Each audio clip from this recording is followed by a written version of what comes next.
Oh, ma insomma, bolletta del marzo 2023. Sì. Ma Titti, sei sicuro di averla pagata? Sì, ma sono sicurissimo, ma proprio con l'immagine, no, di un boeta sul mobile, no, scadenza a marzo, e avevo pagata e sei qua in mezzo, ma sono sicuro. Ma Titti, sì, ti ha messa qua, ma dove?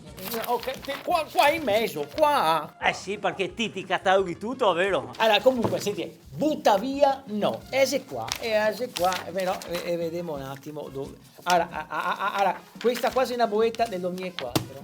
Allora, questa è una del 2006 Questa è l'iscrizione a palestra. e ti ha messa qua. Questo è uno scontrino, vedi, che magari. Questa è etera di tuo ex, quando che te la moa. No, ancora te l'ho detto, sono io che ho detto basta, stop, perché era giusto così. So anche che ci ha sofferto molto che la resina ancora passata. Sì. Caro Paolo, io non so ancora come sono riuscita a stare 5 anni con te. Sei veramente una persona noiosa, insopportabile. No, che segna ancora passata, ti vedi? Sì. Andiamo avanti o no? Tranquillo, ho anche trovata che avevamo qua. Eppure che sì.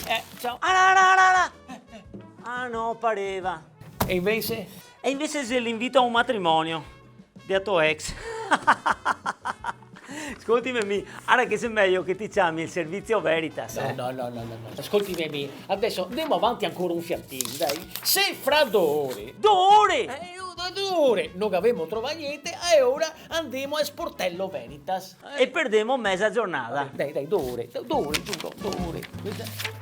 Se elimini la carta, intanto salvi gli alberi e poi eviti di archiviare un sacco di bollette, ma anche nel tuo computer. Perché? Perché le trovi tutte nello sportello online, accessibile attraverso il sito gruppoveritas.it. Ormai molte operazioni si possono fare attraverso lo sportello online. Evitando così di perdere del tempo, venendo ad esempio qua negli sportelli. Anche perché ormai qua si viene solo su prenotazione.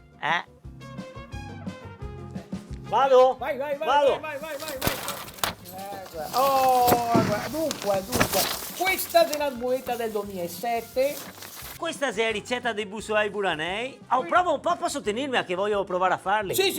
Questi si esami nel sangue.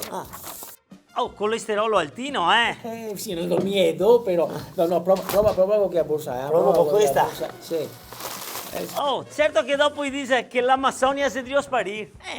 Metà è a casa tua.